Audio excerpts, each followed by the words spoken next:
உங்கள் மென்ஸ்ட்ரல் சைக்கிளை இதுக்கு முன்னாடி நீங்கள் ட்ராக் பண்ணியிருக்கீங்களா? நார்மலாக இருக்கா, அப்நார்மலாக இருக்கா, எப்படி நீங்கள் தெரிஞ்சுக்கிறது?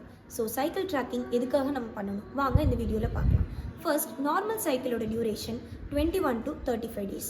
இந்த 21 டேஸ்க்கு கம்மியாகவோ அல்லது 35 டேஸ்க்கு அதிகமாகவோ இருந்துச்சுன்னா அதை நம்ம அப்நார்மல்னு சொல்லுவோம். ஸோ இந்த 21 to 35 டேஸ் அப்படின்றது உங்களோட ஃபர்ஸ்ட் மந்த் பீரியடுக்கும் செகண்ட் மந்த் ஆகிற பீரியட்ஸ்க்கும் இருக்கக்கூடிய கேப்பை தான் நம்ம சொல்லுவோம். ஸோ இந்த கேப் வந்துட்டு கான்சிக்யூட்டிவாக 3 மந்த்ஸுக்கு டிஃப்ரெண்ட்டாக இருந்துச்சு அப்படின்னா அதை நம்ம இரெகுலர் பீரியட்ஸ் அப்படின்னு சொல்லுவோம். ஸோ இதை நம்ம எப்படி தெரிஞ்சுக்கலாம் அப்படின்னா சைக்கிள் ட்ராக்கிங் மூலமாக நம்ம தெரிஞ்சுக்கலாம். உங்களோட மென்ஸ்ட்ரல் சைக்கிளை எப்படி நீங்கள் ட்ராக் பண்ணலாம்? ஃபர்ஸ்ட், ட்ரெடிஷ்னலாக கேலண்டர் மெத்தட் யூஸ் பண்ணலாம்.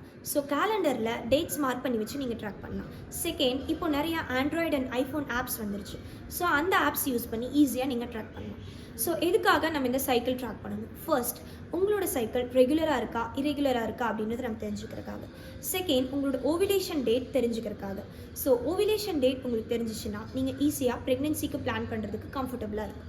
தேர்ட், உங்களோட ஹார்மோனல் சேஞ்சஸ் எப்படி நடக்குது, உங்களோட சைக்கிள் டே டு டே ஆக்டிவிட்டீஸில் சைக்கிள்ஸில் என்னென்ன மூட் சேஞ்சஸ் வருது அப்படின்றத நீங்கள் தெரிஞ்சுக்கிறதுக்காக.